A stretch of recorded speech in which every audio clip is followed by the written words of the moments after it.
Hello students, good evening.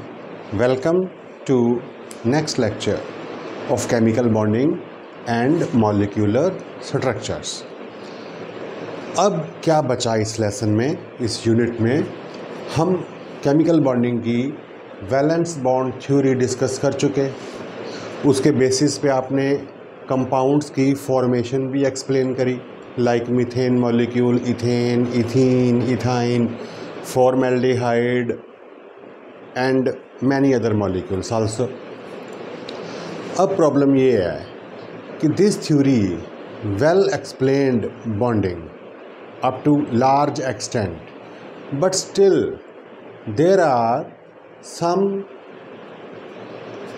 practical facts which still need to be explained. For example, H2 molecule में जब आपने overlapping करवाई orbitals की, तो थ्योरी का एक पॉइंट बोलता है कि only valence shell orbital take part in bonding and they must have unpaired electrons with opposite spin. तो जब भी दो एटम मिलके मॉलिक्यूल बनाएंगे तो कंडीशन है कि उनके वैलेंस शेल के ऑर्बिटल्स में अनपेयर्ड इलेक्ट्रॉन हो और उनकी स्पिन ऑपोजिट हो। मतलब इस एटम के ऑर्बिटल के इलेक्ट्रॉन की स्पिन अगर क्लॉकवाइज है तो इसकी एंटी चाहिए, इसकी क्लॉक है तो इसकी एंटी चाहिए, फिर वो बॉन्ड बनेगा। इसका मतलब दुनिया में जितने भी मॉलिक्यूल बनेंगे उन सब में ऐसा ही होएगा। अगर ऐसा ही होएगा तो बॉन्डिंग होने के बाद जो बॉन्ड पेयर होंगे ऑपोजिट स्पिन्स वाले, तो वो सारे फिर पैरामैग्नेटिक तो हो ही नहीं सकते। उनकी स्पिन्स ऑपोजिट होने के कारण मैग्नेटिक मोमेंट्स आपस में कैंसिल हो गए, न्यूट्रलाइज हो गए। तो दुनिया का हर मॉलिक्यूल डायामैग्नेटिक होगा, वो मैग्नेट की तरफ अट्रैक्ट नहीं होगा। Is it? बट ऐसा नहीं है। मॉलिक्यूल्स पैरामैग्नेटिक भी हैं और डायामैग्नेटिक भी है। मोस्ट कॉमन हमारे पास ऑक्सीजन O2 है, O2 gas. O2 gas magnet की ओर अट्रैक्ट होती है। O2 gas is paramagnetic. O2 के मॉलिक्यूल में जब दो O atom valence bond theory के अकॉर्डिंगली उनके वैलेंस शेल के ऑर्बिटल ओवरलैप किए ऑपोजिट स्पिन्स के साथ, तो O2 मॉलिक्यूल को तो फिर पैरामैग्नेटिक होना ही नहीं चाहिए। O2 क्या, किसी भी मॉलिक्यूल को। O2 मैं इसलिए कह रहा हूँ कि ये बड़ी कॉमन एग्जांपल है। तो valence bond theory does not explain paramagnetic nature, that is attraction of oxygen towards magnet is not explain. Clear? इसके अलावा valence bond theory is only hypothetical. सिर्फ पॉइंट्स ही हैं कि जी ओवरलैपिंग होएगी, सिग्मा बनेगा, पाई बनेगा, ये होगा, वो होगा। कोई मैथमेटिकल या एक्सपेरिमेंटल फैक्ट नहीं है, कोई प्रूफ नहीं है। ठीक? और इसी सीरियस ड्रॉबैक के कारण वैलेंस बॉन्ड थ्योरी से आगे चलना था। तो फिर हीसेनबर्ग प्रिंसिपल वगैरह सारे कॉन्सेप्ट लगा के आज हम पहले पढ़ेंगे LCAO। LCAO means linear combination of atomic orbitals। ये क्लियर करने के बाद फिर हम एंटर हो जाएंगे मॉलिक्यूलर ऑर्बिटल थ्योरी में। मॉलिक्यूलर ऑर्बिटल थ्योरी के बेस पे फिर हम जो वैलेंस बॉन्ड थ्योरी एक्सप्लेन नहीं कर पाई उसको एक्सप्लेन करेंगे। Okay, now let us begin. Linear combination of atomic orbitals. Atomic orbital means space around nucleus where probability of finding electron is maximum. Suppose हमारे पास H एटम है A, एक H atom है B. We have two H atoms. A, उनका नाम रख लिया A और B। ठीक? A वाला जो H एटम है उसमें भी एक इलेक्ट्रॉन है, बी वाले H एटम में भी इलेक्ट्रॉन है। क्लियर? और इलेक्ट्रॉन जो है वो वेव है। वेव क्या कर रही है? पूरी स्पेस में, 3 डायमेंशनल स्पेस में प्रोपागेट कर रही है, सभी एक्सिस में, एक्स में भी, वाई में भी, जेड में भी, है ना। और आपने वेव मोशन को जब 3 डायमेंशंस में, 3 एक्सिस में रिजॉल्व किया श्रोडिंगर ने, एक श्रोडिंगर वेव इक्वेशन बनती है, हमने पढ़ा स्ट्रक्चर ऑफ एटम में, उसमें साई स्क्वायर पढ़ा ना आपने। तो वहीं हमने पढ़ा था कि जब इलेक्ट्रॉन की वेव प्रोपागेट करती है, उसके जो क्रेस्ट और ट्रफ बनते हैं, क्रेस्ट को हम रिप्रेजेंट करते हैं साई के साथ, एम्पलीट्यूड, क्रेस्ट की हाइट, ट्रफ की depth, maximum deviation from mean position, अगर सही बोलें तो उसको हम बोलते हैं एम्पलीट्यूड। और एम्पलीट्यूड का सिंबल हमने बनाया हुआ है साई। ये ए एटम हाइड्रोजन के इलेक्ट्रॉन वेव को हम रिप्रेजेंट कर रहे हैं, इज इट। सिमिलरली दूसरा इलेक्ट्रॉन, दूसरा एटम बी, वो भी एच एटम है, उसका भी एक इलेक्ट्रॉन है, क्लियर। उसकी भी इलेक्ट्रॉन वेव प्रोपागेट कर रही है। उसको इमेजिन कि मैं ऐसे कर रहा हूँ, अब आप देख रहे हो ये भी वेव है, ये भी वेव है। जैसे उसका एम्पलीट्यूड है वेव फंक्शन, वैसे इसका एम्पलीट्यूड है साई बी वेव फंक्शन। तो दोनों वेव्स, इलेक्ट्रॉन की नेगेटिव चार्ज वाला इलेक्ट्रॉन न्यूक्लियस के पॉजिटिव फील्ड में प्रोपागेट कर रहा है। दोनों वेव्स में क्या डिफरेंस है? Difference of amplitude. हो सकता है ना, सबका डिफरेंस हो सकता है एम्पलीट्यूड का, ठीक। चलो और भी डिफरेंस हो सकते हैं, वेवलेंथ का भी डिफरेंस हो सकता है। अगर वेवलेंथ डिफरेंट होगी तो फ्रीक्वेंसी भी डिफरेंट हो जाएगी, which is possible. Velocity constant होती है इलेक्ट्रोमैग्नेटिक वेव्स की, है ना। चलो ये हमने 2 वेव्स ली हैं इलेक्ट्रॉन की, 2 अलग अलग एच के एटम्स है। एच क्यों ले रहे हैं? सबसे सिंपल है, उसमें एक ही इलेक्ट्रॉन है, ठीक। अब जब 2 एटम पास आए बॉन्डिंग करने के लिए, दोनों की electron waves pass I actually, wave function. Electron wave से इलेक्ट्रॉन वेव का आपस में क्या हुआ? इंटरेक्शन। वेव के साथ वेव का जब इंटरेक्शन होएगा, जब वो कंबाइन करेंगी तो वो कम्बिनेशन एडिशन भी होएगा और सब्ट्रैक्शन भी होएगा। कैसे कि ये वेव जा रही है, इसके ऊपर ये वेव आ गई है, क्रेस्ट के ऊपर क्रेस्ट आ गया, ट्रफ के ऊपर ट्रफ आ गया। क्रेस्ट को प्लस इमेजिन कर लो, ट्रफ को माइनस कर लो। प्लस पे प्लस आएगा तो एडिशन ही होएगा, माइनस पे माइनस आएगा तो एडिशन ही होएगा। लेकिन अगर प्लस पे माइनस आ रहा है, माइनस पे प्लस आ रहा है तो क्या होएगा? सब्ट्रैक्शन होएगा। तो वेव के 2 तरह के होते हैं कम्बिनेशन, एडिशन और सब्ट्रैक्शन। एडिशन को आप कंस्ट्रक्टिव भी कह सकते हो, फिजिक्स की लैंग्वेज बोले तो। सब्ट्रैक्शन को आप डिस्ट्रक्टिव भी कह सकते हो। अगर एडिशन हुआ, साई ए के ऊपर साई बी आ गया, दोनों ऐड हो गए, जो रिजल्टेंट बना वो एम्पलीट्यूड दोनों का सम हो गया। समझे कि नहीं? है ना भाई, दोनों का सम हो गया। इसको हम लिखेंगे साई ए प्लस साई बी। और अगर इसके ऊपर इसका ट्रफ आ गया तो डिस्ट्रक्टिव इंटरफेरेंस कह सकते हो, सब्ट्रैक्शन कम्बिनेशन कह सकते हो।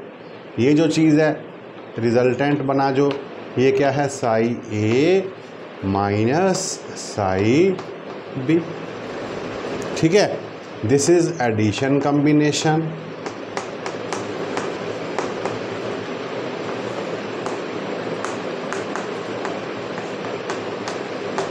and this is subtraction combination, ठीक। तो जब 2 बॉन्डिंग एटम्स आपस में केमिकल बॉन्डिंग कर रहे हैं, इलेक्ट्रॉन वेव से इलेक्ट्रॉन वेव का इंटरफेरेंस हो रहा है, तो एडिशन भी होता है, सब्ट्रैक्शन भी होता है। ठीक है। साई रिप्रेजेंट कर रहा है एम्पलीट्यूड को, ऑर्बिटल को, इलेक्ट्रॉन वेव के एम्पलीट्यूड, इसको हम ऑर्बिटल भी कह सकते हैं। ये एटॉमिक ऑर्बिटल है ना, linear combination of atomic orbital. Atomic orbital मतलब साई ए एटम ए की इलेक्ट्रॉन वेव का ऑर्बिटल हो गया, ये बी का हो गया। इतनी बात क्लियर। एक बात और, जब हमने श्रोडिंगर वेव इक्वेशन के बारे में पढ़ा था स्ट्रक्चर ऑफ एटम में, तब आपको बताया था कि साई का मीनिंग होता है ऑर्बिटल, लेकिन जब साई का स्क्वायर कर देते हैं, Sai square gives probability of finding electron. ठीक है। जब हम इसमें साई ए प्लस साई बी का स्क्वायर करेंगे तो इसको सॉल्व करने पे क्या मिलेगा, साई ए का square plus psi B square plus 2 psi A psi B, समझे। और इसमें करेंगे अगर probability, psi A minus psi B की जब प्रोबेबिलिटी फाइंड करते हैं स्क्वायर करके, तो क्या मिलेगा, psi A square plus psi B square minus 2 psi A psi B. ठीक है। अब यहाँ से हमको मैथमेटिकली क्या पता चल रहा है कि साई ए तो हो गया इलेक्ट्रॉन वेव ए का amplitude, psi B electron wave B का एम्पलीट्यूड। जब एडिशन कॉम्बिनेशन हुआ, दोनों के एम्पलीट्यूड का सम हुआ, तो उसमें जो इलेक्ट्रॉन के मिलने की प्रोबेबिलिटी है साई ए साई बी का square, that is equal to this. अब ये क्या चीज़ है, psi A square is probability of finding electron in atom ए।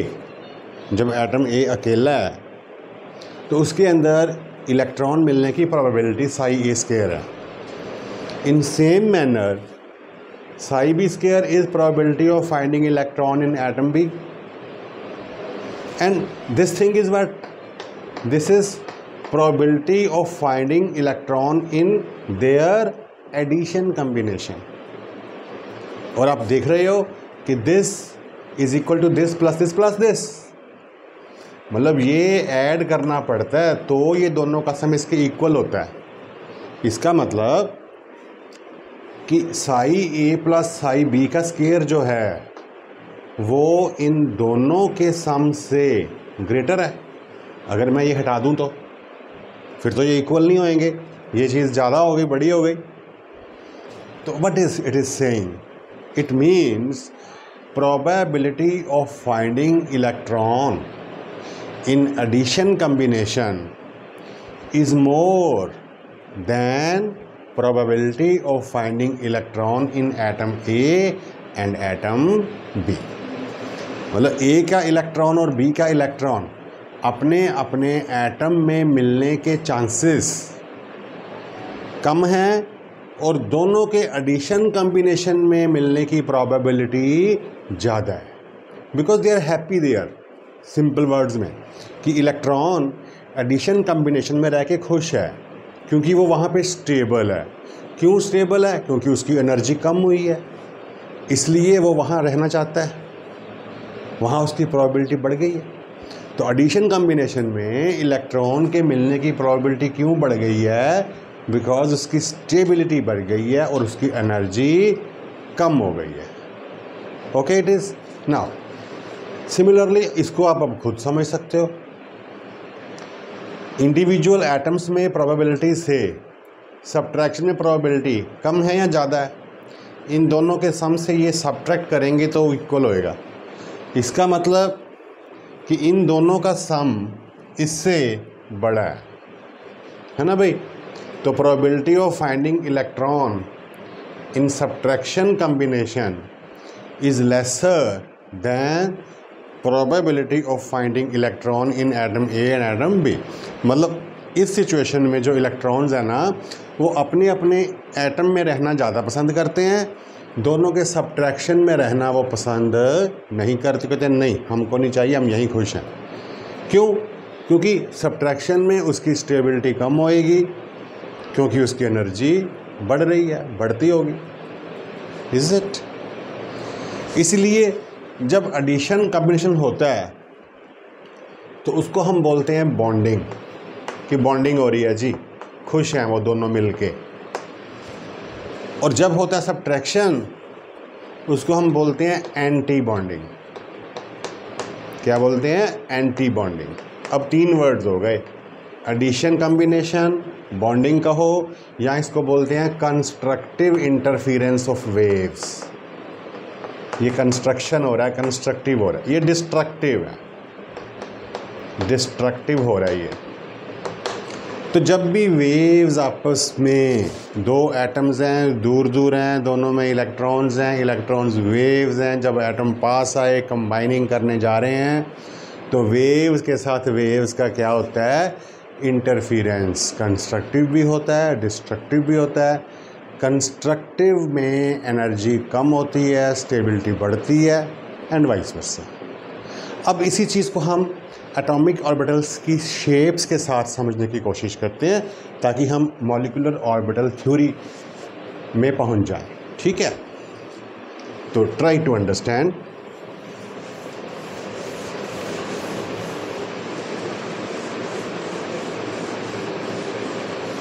देखो, H एटम है, H एटम का इलेक्ट्रॉन S ऑर्बिटल में, ये हो गया 1s, ये दूसरे H एटम का 1s है। ठीक है? दोनों वेव्स पास आई, एडिशन सब्ट्रैक्शन दोनों। ठीक है? अगर तो ये भी प्लस है, ये भी प्लस है, तो क्या होएगा? एडिशन। अगर ये भी माइनस है, ये भी माइनस है, तो क्या होगा? क्या होगा? एडिशन। माइनस माइनस भी ऐड ही होते हैं आपस में, प्लस प्लस भी ऐड ही होते हैं, ये उनकी ओरिएंटेशन सेम है। अगर हम केमिस्ट्री की लैंग्वेज बोल रहे हैं तो प्लस माइनस का मतलब है ओरिएंटेशन। प्लस प्लस दोनों की सेम ओरिएंटेशन, माइनस माइनस दोनों की सेम ओरिएंटेशन। अगर एक प्लस है एक माइनस है तब पंगा पड़ेगा कि उनकी ओरिएंटेशन सेम नहीं है, तब होएगा सब्ट्रैक्शन। ठीक है? मैं यहाँ पे कोई भी साइन नहीं लिख रहा, आप समझ गए? ठीक। तो अगर तो हो रहा है एडिशन, तो इन दोनों के होने से हम इसको ऐसे दिखा देते हैं। चलो ऐसे करते हैं, ये मान लो इसका न्यूक्लियस है, ये इसका न्यूक्लियस है, और ये हमने बल्कि सा बना दिया, ये प्रोबेबिलिटी है। पहले प्रोबेबिलिटी यहाँ थी, इसके इलेक्ट्रॉन की, इसके इलेक्ट्रॉन की यहाँ थी। अब देखो, प्रोबेबिलिटी दोनों के अंदर कम हो गई और दोनों का जो कॉमन एरिया बीच में, वहाँ प्रोबेबिलिटी बढ़ गई। तो ये जो स्पिंडल सा बना लिया, ये हम क्या रिप्रेजेंट कर रहे हैं? बॉन्डिंग। ये बॉन्डिंग हो रही है। अच्छा, अगर सब्ट्रैक्शन हुआ मान लो, ठीक है, एक दूसरे से नहीं मिलना चाहते, तो ऐसी सिचुएशन बनी कि अपने घर में उनकी प्रोबेबिलिटी ज़्यादा है, जो दोनों का कॉमन एरिया है वहाँ प्रोबेबिलिटी कम है। इसको हम क्या बोलते हैं? Anti bonding. ठीक है? अगर P की बात करें, जैसे P ऑर्बिटल, एक P ऑर्बिटल, दूसरा P ऑर्बिटल, अगर प्लस प्लस माइनस माइनस आ रहे हैं आमने सामने, तो क्या होएगा? एडिशन। अगर इसके प्लस के सामने इसका माइनस आ गया, इसके माइनस के साथ प्लस आ गया, तो ओरिएंटेशन सेम नहीं है, फिर क्या होएगा? सब्ट्रैक्शन। दोनों पॉसिबिलिटीज़ है ना, हम यहाँ पे साइन कुछ भी नहीं बनाते। आप समझ गए कि दोनों चीज़ें हो सकती हैं। अब यहाँ पे अगर हो रही है एडिशन, तो क्या हो रहा है? प्रोबेबिलिटी बढ़ रही है। जैसे हम कहते हैं एक ऊपर क्लाउड एक नीचे क्लाउड, वो इसका मतलब ये है ना। अगर ऐसी सिचुएशन है तो ये आपस में मिलना नहीं चाहते, दोनों के जो कॉमन जगह हैं वहाँ पे प्रोबेबिलिटी है ही नहीं ऑलमोस्ट। ठीक है? So this is linear combination of atomic orbital. It is leading us to molecular orbital theory. आपके नोट्स में थ्योरी के 6-7 पॉइंट्स, पास्टुलेट्स दिए हुए हैं, बुक्स में भी हैं, पढ़ सकते हो, समझ लो मेरे से कि मिला क्या इसमें से। सबसे पहली बात तो हम कह सकते हैं कि atomic orbitals of combining atoms undergo linear combination to form molecular orbitals. अब हमने एक नया नाम रख लिया कि जो दोनों का एडिशन कम्बिनेशन कहा LCEO ने, हम उस एडिशन कम्बिनेशन को बोला करेंगे मॉलिक्यूलर ऑर्बिटल और सब्ट्रैक्शन को बोल देंगे anti bonding molecular orbital. Atomic orbital का जब होगा लीनियर कम्बिनेशन, ठीक है, एडिशन कम्बिनेशन को हम बोला करेंगे बॉन्डिंग मॉलिक्यूलर ऑर्बिटल और सब्ट्रैक्शन को एंटी बॉन्डिंग मॉलिक्यूलर ऑर्बिटल। ठीक है, तो थ्योरी का फर्स्ट पॉइंट यही है कि एओस मतलब atomic orbitals undergo LCAO to form equal number of MOs. MOs means molecular orbitals, कि दो एटम्स का एक एक ऑर्बिटल किया तो 2 MO बन गए, 2 एटम्स के 2 किए हैं तो 4 बन गए, 3 किए हैं तो 6 बनेंगे, इक्वल नंबर। First point. अच्छा, वो तो आपको पता ही है कि जो कंबाइन कर रहे हैं एटॉमिक ऑर्बिटल्स, उनकी एनर्जीज ऑलमोस्ट सेम चाहिए, कंपेरेबल चाहिए, और उनकी ओरिएंटेशन जो है वो सेम होनी चाहिए। ठीक है भाई, ये पॉइंट हो गया। अब इसको हम देखते हैं कि एग्जांपल लेके। फॉर एग्जांपल हमारे पास है simplest atom hydrogen, atomic number 1, energy is increasing this way. H atom की EC होती है 1s1, उसको हम ऐसे रिप्रेजेंट कर सकते हैं। ये H एटम का एक ऑर्बिटल है जिसमें एक अनपेयर्ड इलेक्ट्रॉन है। पहले हमने वेव बना के दिखाया था, अब हम सिंपल दिखा रहे हैं जैसे हम दिखाते हैं नॉर्मली। ऐसे ही दूसरा H एटम देखो, ये A है, ये B है ना। इसके पास भी 1s1 EC, इस एटम का ये एटॉमिक ऑर्बिटल, ये उसमें एक अनपेयर्ड इलेक्ट्रॉन। ठीक है, दोनों दूर दूर हैं, आपस में कोई रिलेशन नहीं है, दोनों ने बॉन्डिंग करनी है, दोनों पास आए। दोनों पास आए का मतलब कि इसकी इलेक्ट्रॉन वेव से इसकी इलेक्ट्रॉन वेव का LCAO हो गया। LCAO हुआ तो एक एडिशन हुआ, एक सब्ट्रैक्शन हुआ। एडिशन से एनर्जी, दोनों की जितनी एनर्जी पहले थी उससे कम हुई, सब्ट्रैक्शन से एनर्जी बढ़ गई। समझे? और इसको हम थोड़ा सुंदर बनाने के लिए ऐसे मिला देते हैं। ठीक है, ये AO है, ये AO है, एटॉमिक ऑर्बिटल। ये नया बन गया MO, ये नया बन गया MO। ठीक है, इतनी बात समझ में आ रही है? इसको हम क्या कहेंगे? बॉन्डिंग। Bonding MO। ये क्या हो गया? Anti bonding MO। एनर्जी बढ़ी है तो एंटी बॉन्डिंग। ये क्या है? AO, atomic orbital. ये भी कौन है? AO, atomic orbital. तो मॉलिक्यूलर ऑर्बिटल थ्योरी का फर्स्ट पॉइंट आपके नोट्स में, बुक्स में लिखा होगा कि when a chemical bond is formed, when atoms combine to form molecule, there AOs combine to form equal number of MOs and atoms lose their identity in a molecule। ये सबसे start वाले point में ही होगा कि जब एक molecule बनता है ना तो फिर एटम ख़त्म हो जाता है। एटम्स लूज देयर आइडेंटिटी, फिर एटम नाम की कोई चीज़ नहीं रही।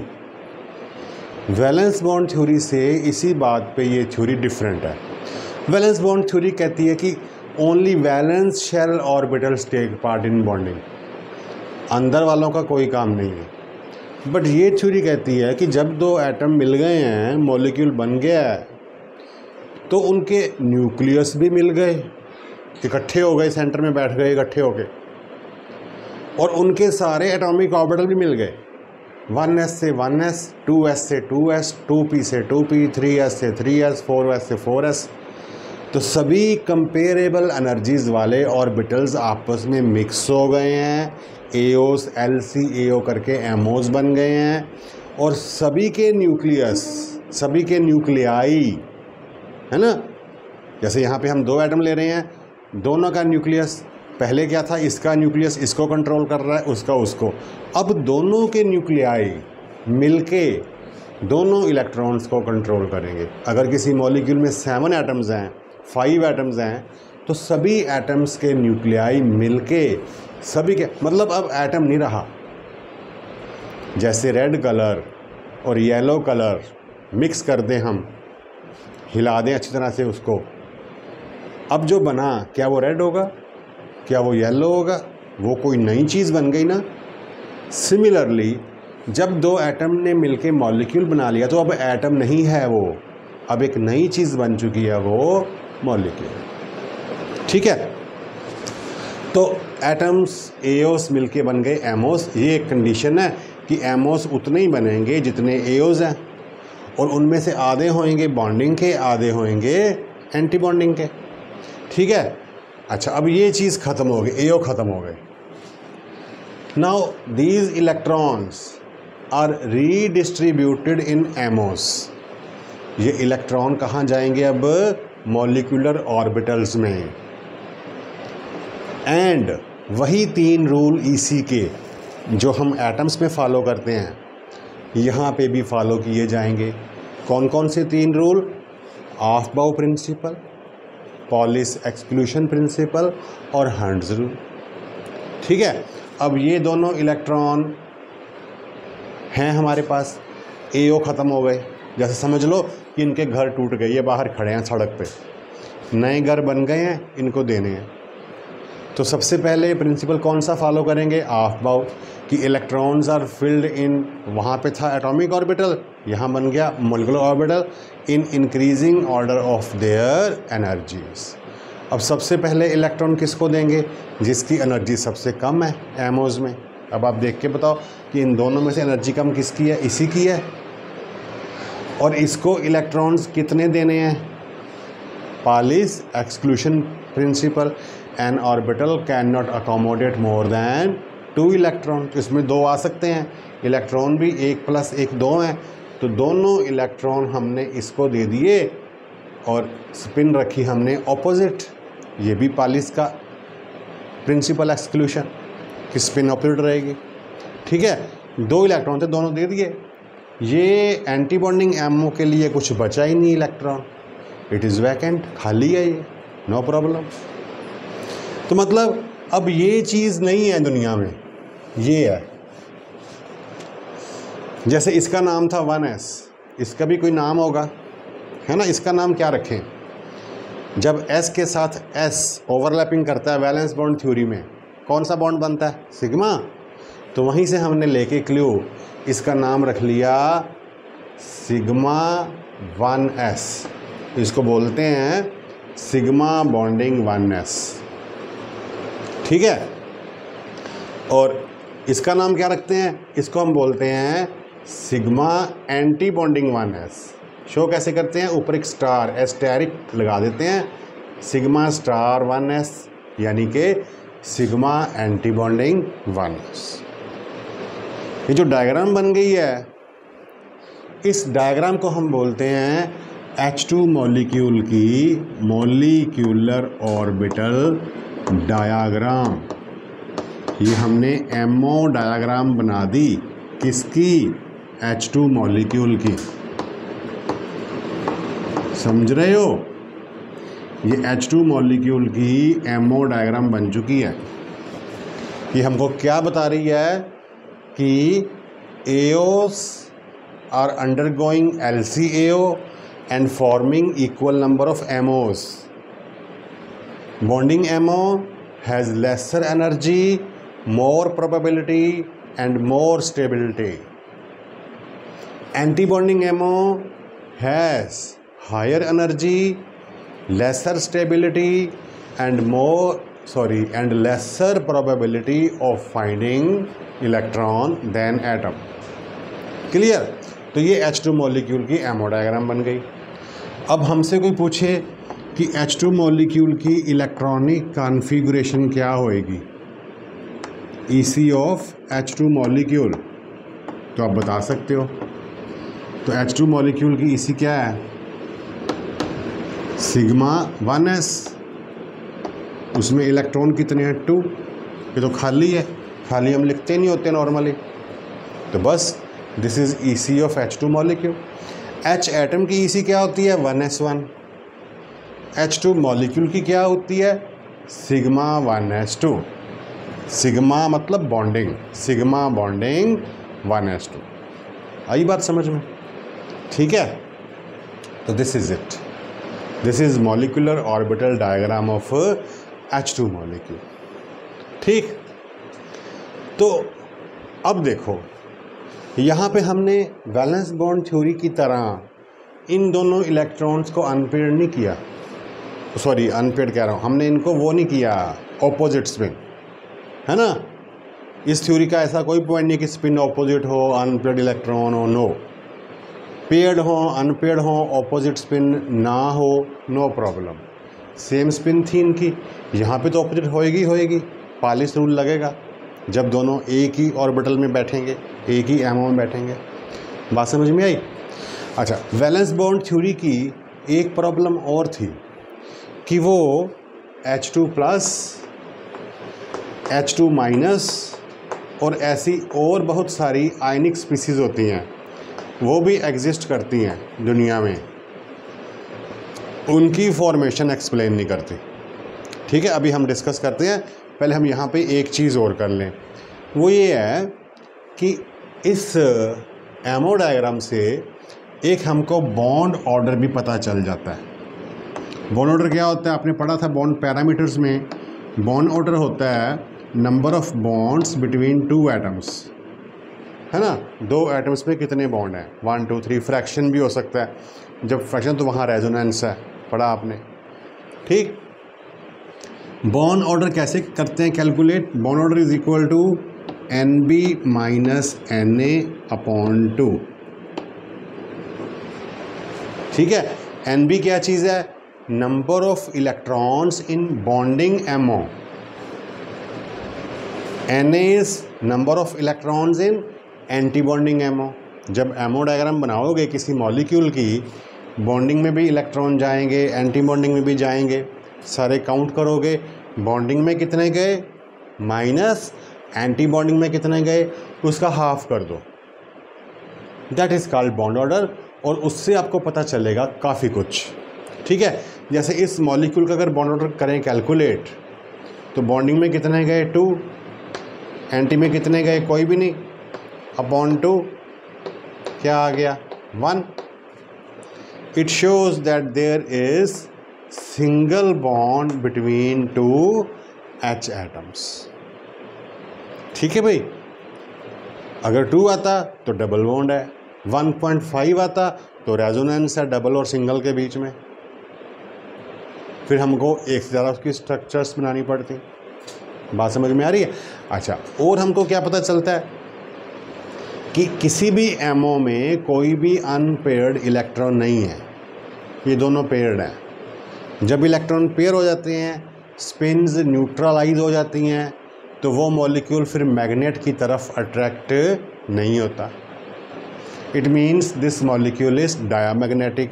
एंड प्रैक्टिकली भी जब हम H2 गैस को मैग्नेट के पास लेके जाते हैं, तो H2 gas is not attracted towards magnet. वाकई में ये गैस जो है ये डायामैग्नेटिक है, प्रूव हो रहा है। ठीक है भाई, तो एक तो हमको पता चल गया इसका बॉन्ड ऑर्डर, इसका मैग्नेटिक नेचर भी पता चल गया, इसकी EC भी पता चल गई। अब हम देखते हैं कि H2 प्लस और H2 माइनस जो दुनिया में हैं, वो वैलेंस बॉन्ड थ्योरी से एक्सप्लेन नहीं होते, इससे एक्सप्लेन कैसे होते हैं वो स्टडी करते हैं। तो अब हम ड्रा करने जा रहे हैं ammo diagram of H2 minus molecule, पहले कर लेते हैं। ठीक है, H2 माइनस। अब देखो H2 माइनस का मतलब हुआ, एक माइनस का मतलब हुआ कि एक इलेक्ट्रॉन नॉर्मल से एक्स्ट्रा है, ठीक है। दोनों में से किसी एक H एटम को माइनस कर दो। सपोज़ कि मैं इसको माइनस कर देता हूँ, इसको नॉर्मल देन देता हूँ। इसको माइनस करूँगा तो इसमें इलेक्ट्रॉन 2 हो जाएंगे, इसी इसकी 1s2 हो जाएगी, ये पेयर हो जाएगा। ये H नॉर्मल है, 1s1 नहीं है।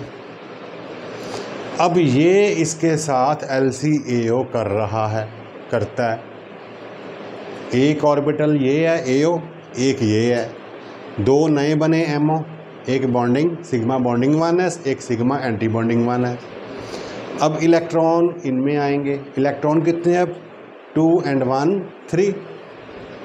जब इनमें आएंगे 2 यहाँ आ गए एनर्जी वाइज, एक कहाँ गया? यहाँ गया, ठीक है। तो ये क्या बन गई? ये MO डायग्राम बन गई H2 माइनस मॉलिक्यूल की। अब इसकी अगर हम EC बनाएं H2 माइनस मॉलिक्यूल की, क्या बनेगी?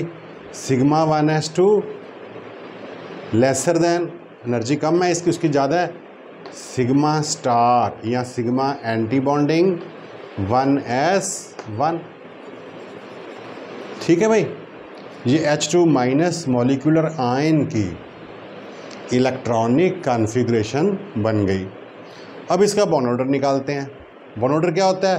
Half of the difference between number of electrons in bonding and anti bonding MO, है ना। बॉन्डिंग में अब गए हैं 2, एंटी बॉन्डिंग में 1 चला गया, तो इसका अब जो बॉन्ड ऑर्डर आएगा कितना आएगा? 2 - 1/2 1/2 0.5। तो एक पॉजिटिव वैल्यू आ गई। पॉजिटिव बॉन्ड ऑर्डर आने का मतलब है कि बॉन्ड बनेगा। कौन सा बॉन्ड बनेगा? रेजोनेंस होएगी। ना तो वो बॉन्ड प्योरली सिंगल होएगा, ना ही वो नहीं होएगा, होएगा एक बॉन्ड, हल्का सा बॉन्ड सिंगल से वीक होएगा, देयर इज़ रेजोनेंस, है ना। तो मॉलिक्यूल बन सकता है। बात समझ में आई? ठीक है। तो अगर समझ में आ गई तो अब आप बना के देख सकते हो MO diagram of H2 plus molecule. चलो मिलके बनाते हैं, आप भी बनाओ। H2 प्लस, H2 प्लस का मतलब हो गया कि एक H को पॉजिटिव बना दो। एक H2 को पॉजिटिव बनाने का मतलब है कि उसमें एक भी इलेक्ट्रॉन ना रखो। नॉर्मली एक होता है, वो उसने लूज़ कर दिया, ये H पॉजिटिव बन गया, ये H नॉर्मल है। अब इलेक्ट्रॉन बचा एक इसके पास तो है ही नहीं। अगर VBT अप्लाई करें उसके अकॉर्डिंग तो ये दोनों आपस में मिलके बॉन्डिंग कर ही नहीं सकते, क्योंकि VBT तो कहती है कि वैलेंस शेल में अनपेयर्ड इलेक्ट्रॉन होना चाहिए, जिसके पास तो है ही नहीं। और H2 माइनस में वो पेयर था, है ना, अनपेयर भी नहीं था। लेकिन H2 प्लस होता है, H2 माइनस भी होता है। तो कोई भी इलेक्ट्रॉन नहीं है, एक है, even then it is undergoing LCAO, bonding बना, एंटी बॉन्डिंग बना, एक इलेक्ट्रॉन यहाँ आ गया, ऊपर कुछ भी नहीं है, खाली है। और H2 प्लस का अगर हम EC बनाएं तो क्या बनेगी? सिग्मा बॉन्डिंग 1s1, ठीक है। और बॉन्ड ऑर्डर क्या आएगा? अब इसका बॉन्ड ऑर्डर आएगा 1 बॉन्डिंग में, एंटी बॉन्डिंग में कोई भी नहीं, इसका बॉन्ड ऑर्डर भी 0.5 आएगा। H2 प्लस का भी ऑर्डर 0.5 था, आया, और H2 माइनस का भी 0.5 आया। तो मतलब दोनों मॉलिक्यूलर स्पीसीज़, आयनिक स्पीसीज़ बनती हैं, बन सकती हैं। MOT एक्सप्लेन कर रही है। VBT से ये एक्सप्लेन नहीं होता। It is also a limitation of VBT that it does not explain formation of ionic molecular species like H2 plus, H2 minus, He2 plus और बड़े, ठीक है। ये हो गया। तो आज हम और ज़्यादा काम नहीं करते, कल हम आगे चलेंगे अगले मॉलिक्यूल्स की। हमको एटॉमिक नंबर 10 तक जितने भी एटम्स हैं उनके डाई एटॉमिक मॉलिक्यूल्स की MO डायग्राम्स बनानी है और कॉन्सेप्चुअल क्वेश्चंस भी करने हैं, ठीक है। आज आप सिर्फ H2 प्लस, H2 माइनस आपने देख लिया, ठीक है। अब कुछ क्वेश्चंस हैं जो आपको आंसर देने हैं। अभी मैं बता दूंगा तो आपका इंटरेस्ट लूज़ हो जाएगा। आप खुद पहले ढूंढो बुक्स में से, फिर हम डिस्कस करेंगे। तो एक तो क्वेश्चन ये है कि ये जो एनर्जी कम हुई ना इसकी बॉन्डिंग एमओ की, और ये जो एनर्जी बढ़ी है एंटी बॉन्डिंग एमओ की, ये ज़्यादा होती है, ये कम होती है। ठीक है, मतलब बॉन्डिंग होने से एनर्जी जितनी डिक्रीज़ होती है, एंटी बॉन्डिंग होने से एनर्जी उससे ज़्यादा इंक्रीज़ होती है। अगर हम बनाएं नॉर्मली, वैसे ये हायर लेवल की बात है, बुक्स में जब प्रिंट करते हैं तो दोनों का डिफरेंस ऑलमोस्ट सेम ही होता है, समझ में नहीं आता। कुछ अच्छी बुक्स में डिफरेंस बनाया होता है, लेकिन आपने ये बात याद रखनी है कि बॉन्डिंग का जो नीचे गया ना, ये एनर्जी कम हुई है, एंटी बॉन्डिंग इससे थोड़ा ज़्यादा होता है।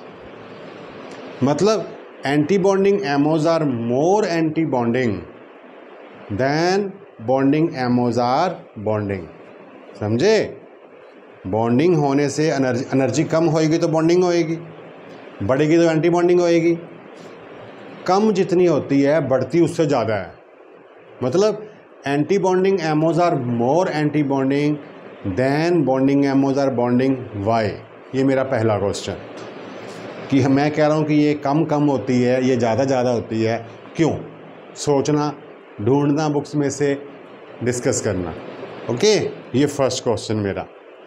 सेकंड क्वेश्चन ये होता है कि आपने पढ़ा था बॉन्ड पैरामीटर्स में भी कि जो बॉन्ड ऑर्डर होता है, bond order gives us information about the number of bonds and stability of molecule. जितना बॉन्ड ऑर्डर ज़्यादा आएगा उतने बॉन्ड्स ज़्यादा हैं, उतना दो एटम्स के बीच में फोर्स ऑफ अट्रैक्शन ज़्यादा, वो ज़्यादा स्ट्रांगली हेल्ड है, उतना वो ज़्यादा ही स्टेबल है। ठीक है, यहाँ पे H2+ का bond order 0.5, H2- bond order भी 0.5 है, और H2 मॉलिक्यूल का बॉन्ड ऑर्डर 1 था। तो obviously H2+ and H2- ionic molecular species are less stable than H2 molecule because their bond order is lesser.